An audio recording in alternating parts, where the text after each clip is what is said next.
ایک بادشاہ سیر و تفریح پر نکلا، جاتے جاتے کہیں دور ہی نکل گیا۔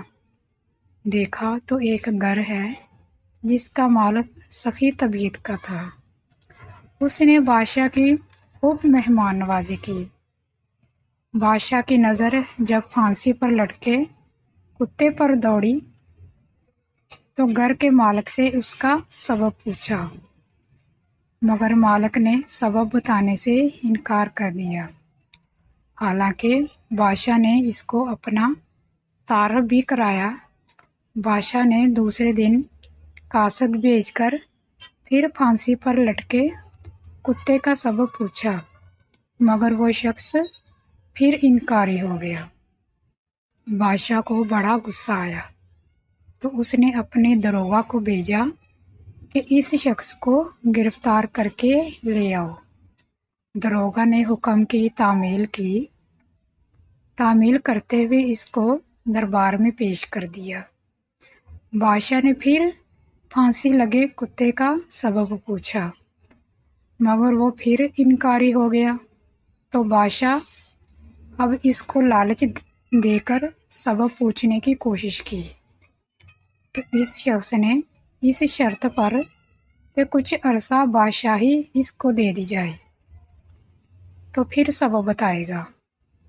مگر بادشاہ نے اس ڈر سے کہ کہیں مستقل قبضہ ہی نہ کر لے انکار کر دیا۔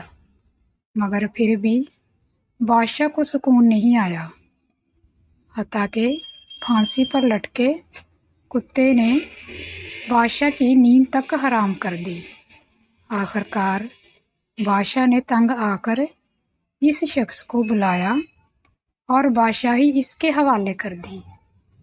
جب وہ شخص بادشاہی کے تخت پر بیٹھا تو سب سے پہلا کام یہ کیا کہ تمام وزراء کو جیل میں ڈال دیا اور تمام بڑے بیوروکریٹس اور سیاستدان اور ججز اور اسٹیبلشمنٹ کو جیل میں بند کر دیا اور ساتھ والے تمام ملکوں سے لین دین بند کر دیا۔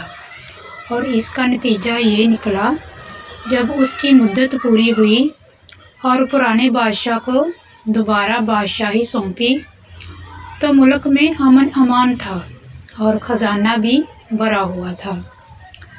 تو اس نے پھانسی پر لگے کتے کا سبب بادشاہ کو بتایا کہ میں ایک آجڑی ہوں اور میرا بھیڑ بکریوں کا ریوڑ تھا اور یہ کتا ان کی حفاظت کے لیے تھا، مگر میرے ریوڑ سے روزانہ ایک بکری غائب ہوتی تھی۔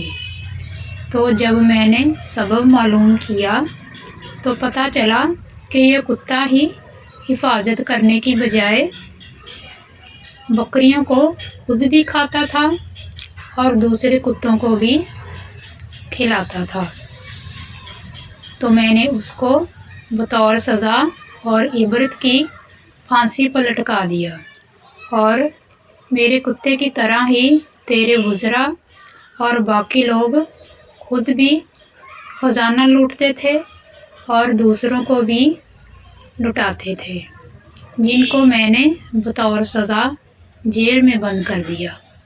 اور جب سے ان کو جیل میں بند کیا ہے، ملکی خزانہ بھر گیا اور ملک خوشحال ہو گیا۔